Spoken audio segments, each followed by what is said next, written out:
Holly. Welcome back to my kitchen. Today I'm showing you how to make my spiced hot chocolate. It has cardamom, nutmeg, and cinnamon in it. It is fantastic. Let's go make it. To get started, we will need a whisk of some sort. You can do a handheld or a little electric whisk that you use for coffee or like frothing something up. And then you're gonna need a medium-sized saucepan or pot, whatever you wanna call it.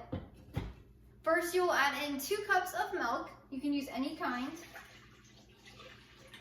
Then we will turn the heat on a medium. If your stovetop knob is numbered, you'll want to put it on the 5.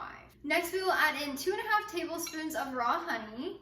You could also use maple syrup if you wanted, or cane sugar. Either is fine, but the honey tastes the best. Next, we will add in 3/4 of a teaspoon of pure vanilla extract,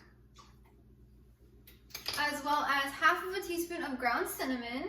We're gonna make it taste so good. It's gonna start smelling amazing. Next, we will add in 1/8 of a teaspoon of ground nutmeg,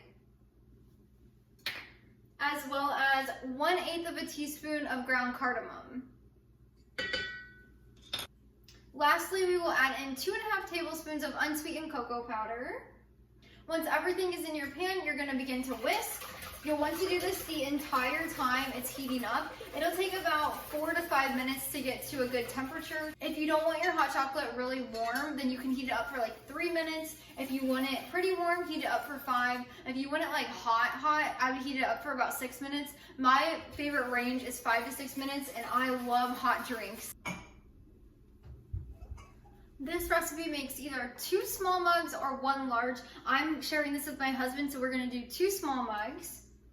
Once it's finished heating to the desired temperature, you will either divide it between 2 mugs or 1, and then you can top it with any toppings that you want. So for this specific recipe, I like to do a homemade whipped cream, and I can leave my recipe for that down in the description below, as well as the recipe for this hot chocolate. They'll both be down in the description, so you can go check them out over on the blog. But I like to do a homemade whipped cream, and then I love doing a little bit of extra cinnamon on top. It is so good.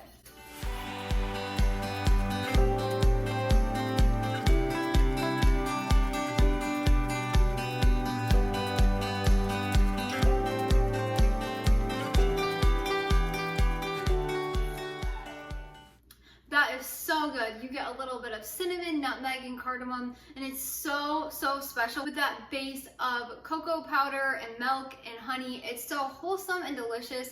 This is a cozy cup of hot chocolate that's perfect for fall or winter. I hope you get a chance to make this very soon. Thank you so much for joining me today. If you found this video helpful or you really enjoyed watching, make sure you subscribe so you never miss any of our videos. Until next time, go make your